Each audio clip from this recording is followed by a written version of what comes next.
Hello, hello. Welcome.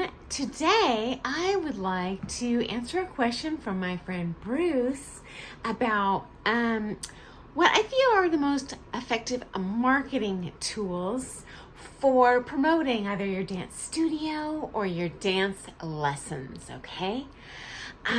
So I'm sharing my personal experience today. And if you've had great success promoting your studio or your instruction, I would love to hear your story in the comments. I'd also be really curious for all you ballroom dancers, how you discovered your dance teacher or your studio. That'd be great. I'd love to hear that.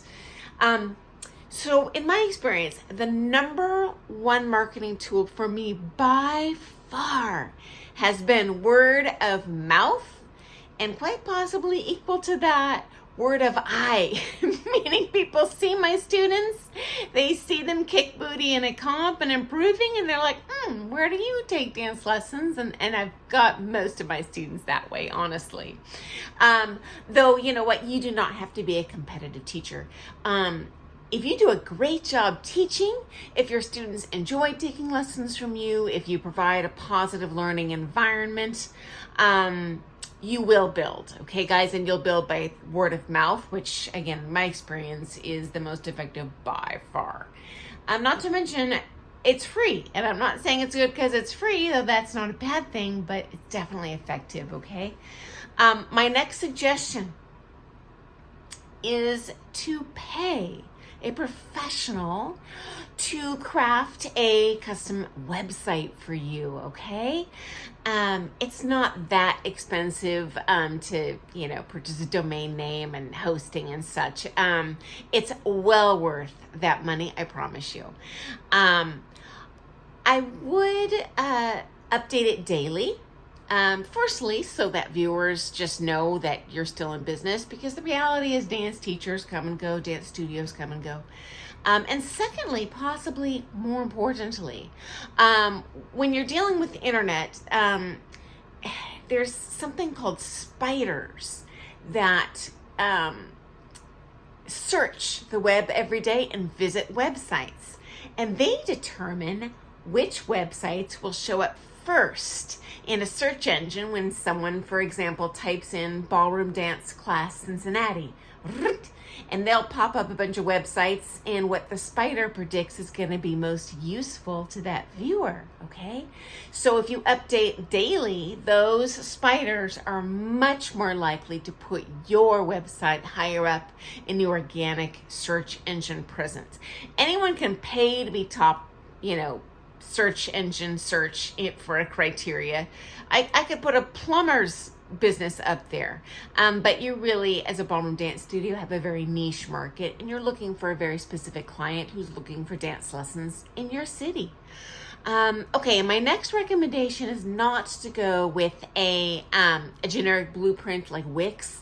They advertise heavily, and they are easy to use, and they are cheap, but they tend not to be able to cultivate organic web presence as well. And that's really going to be much more useful to you, in my experience, long term. Okay, guys? You're certainly welcome to try that, but that's just not the results that I've seen, and not the results of my friends who've had dance studios where they've seen results either, okay? Also, if you do hire a service or a person to make your website, make sure that you own your domain name, okay? If they own it, they have control, and if you stop your contract or whatever with them, well, goodbye to your website. So you definitely don't want that. They could sell it to your competitors. Okay, next up. In my opinion, it is a waste of money to purchase sponsored search engine presence. So I did that for several years. For example, you can pay Google to show up at the top of that page if someone types in ballroom dance lessons in your city, okay? And then generally, it's different ways they charge for this, but it's by ad click, meaning someone sees it, they link to your website. You're charged for that whether they click through onto your website. If they're there for 2 shakes of a lamb's tail, you still pay. If it's someone looking for gardening service and they click on your website, you still pay. So they have very little vested interest, frankly, in actually promoting your website properly. Okay, guys? I wasted, Lord knows how much a month, $400 a month, in this placed sponsored search engine presence. I don't think I got a single client out of it, guys. So again, total waste of money. I just, I want to help you here, and I'm just being honest. Forgive me if you're some sort of advertising salesperson for Google. Next, just looking at my own personal experience online, I never click on those sponsored websites because I know it can be a bunch of garbage and not really what I'm looking for. And most people these days are savvy with using the internet, and they're not going to click on your sponsored ad either. Okay, guys?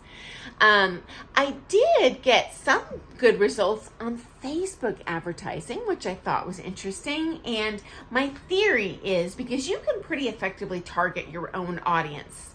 You can say the miles within your studio. You can say, I want single women between the ages of X and X. You can really custom tailor to who you want to teach or who is most likely to be interested in your services. So you might try that. Again, I'm not recommending it. I'm just sharing my personal experiences and hoping maybe that can help you a little bit, okay? Next up. Advertising does not matter. I don't care how good it is if your teaching is not good, okay? If your studio is a negative environment. So the first thing you need to prioritize is providing great dance lessons, okay, guys? I've also found the same thing with flyers, total waste of money. People just throw them out. I don't even bother putting them in my studio anymore. It's not useful advertising. This day and age, people are very web savvy. They'll look at your website. They'll print the JPEG from your website. So go that route. Certainly print business cards. People ask me for my business card all the time. I'm not actively trying to build a clientele. So frankly, most of the time I don't even have them on me, but I do have business cards, and that is a hugely effective tool. And if they don't use them, they often pass it to someone who will. Okay, guys? Next up, people, companies, schools, they constantly, if you're a pro or you own a studio, will ask you to do free shows in exchange for promoting yourself there. Again, guys, complete waste of time. I've never once got a studio out of that. And I took that bait and switch for the first several years I taught, and then I realized I am totally wasting my time and money here, okay? Now, that being said, just because I'm a good person, I would often do shows free for nonprofits, when I had time.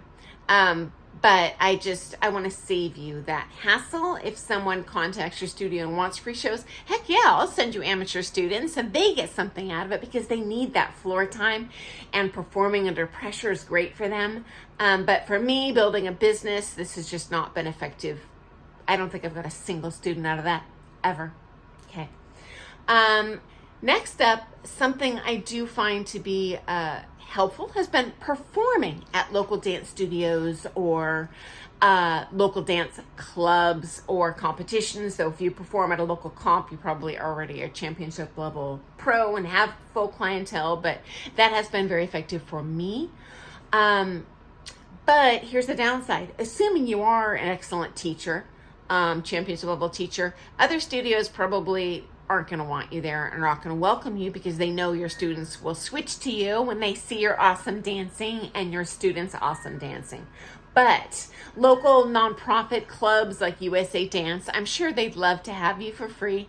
And that has definitely generated, interest in my lessons for sure when they just see you dance well. Okay, guys? Or maybe you teach a lesson for free. Maybe you're not a high level dancer, but they enjoy your lesson. That's great.